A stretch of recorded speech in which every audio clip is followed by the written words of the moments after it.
Hackney Diamonds by the Rolling Stones. On this bracingly energizing new album from the seasoned guardians of the rock and roll flame, Paul McCartney, Bill Wyman, Stevie Wonder, Elton, and Lady Gaga all make guest appearances. We were slothful. At a recent press conference to introduce Hackney Diamonds, the Rolling Stones' first album of original music in 18 years, Mick Jagger gave a brilliant offhand response. Keith Richards remarked, "There was a blitz on," in a friendly way. Jagger, Keith, and newcomer Ronnie Wood's laudable reluctance to take anything seriously betrayed something of their old rebel streak.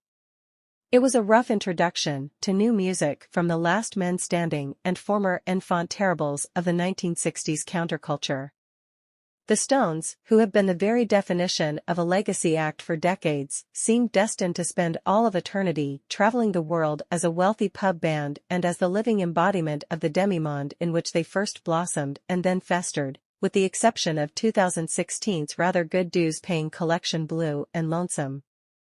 However, the Beatles are going to release a new song in the early 21st century, a virtual ABBA is singing live, and a holographic Elvis is undoubtedly waiting in the wings.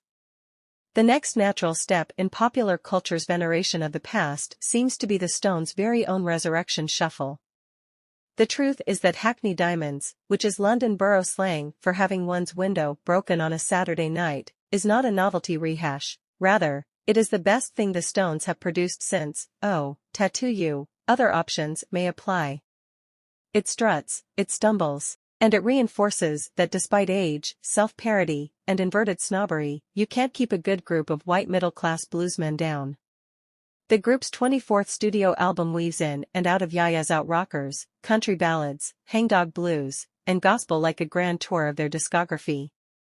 Hackney Rebels sounds like a veteran band playing out of their parchment-like skin, but it was never going to fully recapture any of the three ages of the Stones, the blues rock barrow boys of their first dawning, the apocalyptic dread of their imperial phase, and the self-aware priapic posturing that followed.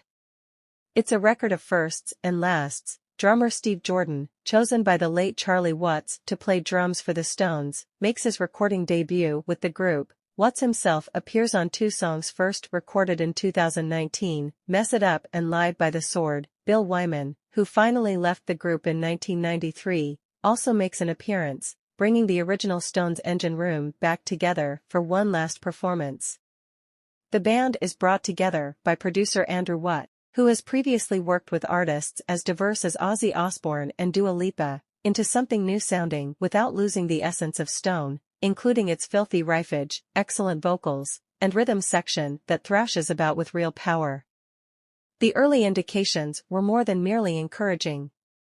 Angry, the album's brazen opening track by Hackney Diamonds, explodes from the speakers like a scorched polecat and offers a percussive delight akin to Start Me Up. The 80-year-old Jagger makes a comic wounded man in this duet between longtime lovers, alternately feigning offended outrage and libidinous pride as he talks to his irrational paramour. Along with a Keith Richards riff on a Brillo pad. In the song, Get Close, Jagger practices prolonged syllables as Richards experiments with a riff that sounds like an angry alligator over a combative engine room. It is one of the album's weakest songs, but it does contain some explosive soloing from Richards and Wood. While the immensely excellent Mess It Up, another story of betrayal, goes Delta Disco with jagged guitar and falsetto vocals. Dreamy Skies draws from the Stones' rich collection of melancholy country ballads. Of course, there is the obligatory Richards tune, and the majestic Tell Me Straight, a story of bourbon-sick blues on which he croaks, features the human riff at his most worst. Well done. Is everything in the future already in the past? And suddenly Sweet Sounds of Heaven shows up like a falling star. This is the Stones in Excelsis, a cosmic mountain range of a gospel hymn with possibly Lady Gaga's best vocal performance ever and incredible keyboard and piano work from the band's former tourmate Stevie Wonder. If somebody is still unsure about the power of the Stones, give them this while grinning sweetly.